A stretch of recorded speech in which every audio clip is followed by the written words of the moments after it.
Betapa hatiku takkan pilu telah gugur pahlawanku.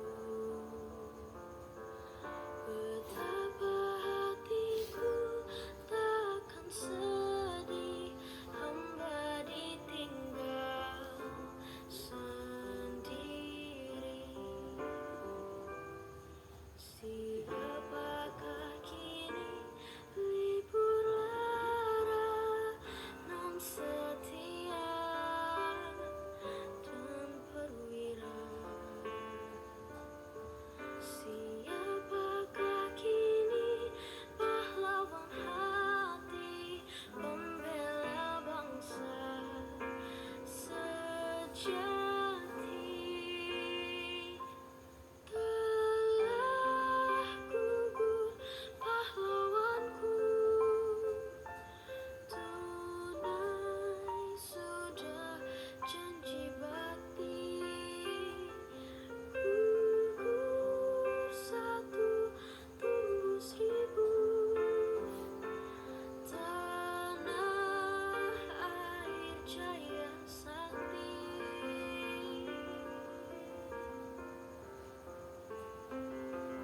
Gugur bungaku di taman bakti di hari bulan pertiwi. Harum semerbak Nilai-nilai akuntabilitas di dalam diri Jenderal Hogan. Jenderal Hogan dikenal sebagai pribadi yang jujur, bertanggung jawab, serta sebagai sosok pemimpin yang adil dan bijaksana. Sikap jujur Jenderal Hogan ditunjukkan ketika dia berani menolak menerima suap dan bertanggung jawab, partisipatif, dan mendahulukan kepentingan publik sebagai seorang polisi. Jenderal Hogan itu memiliki jiwa nasionalisme yang tinggi.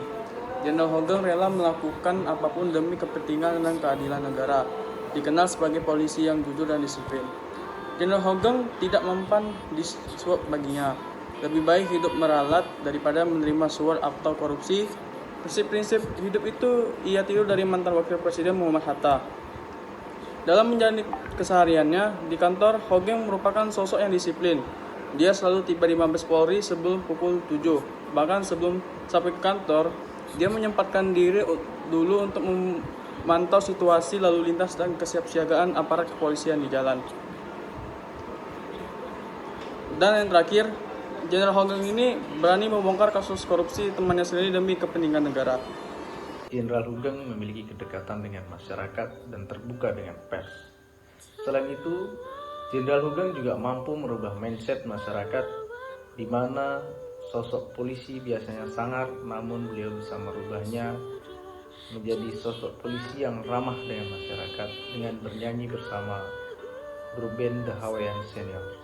Tiga contoh komitmen mutu yang dapat dicontoh dari Jenderal Hogan ialah 1. Beliau selalu berangkat kerja pukul 5 pagi agar menjadi orang yang pertama tiba di kantor. Ketika berangkat kerja pagi, beliau sering turun langsung untuk melihat kinerja bawahannya. 3. Beliau tidak membuat kebijakan kecuali beliau menerapkannya. Setelah lulus PTIK pada tahun 1952, ia ditempatkan di Jawa Timur. Namun, integritasnya diuji saat menjadi kepala reskrim di Sumatera Utara. Saat itu, Hogan menolak rumah pribadi dan mobil yang disediakan Cekong Judi. Hogan memilih tinggal di hotel hingga kemudian dia mendapat rumah dinas. Setelah mendapat rumah dinas, dia juga menolak rumah itu diisi dengan segala macam perabot pemberian orang yang dianggapnya sebagai bentuk suap.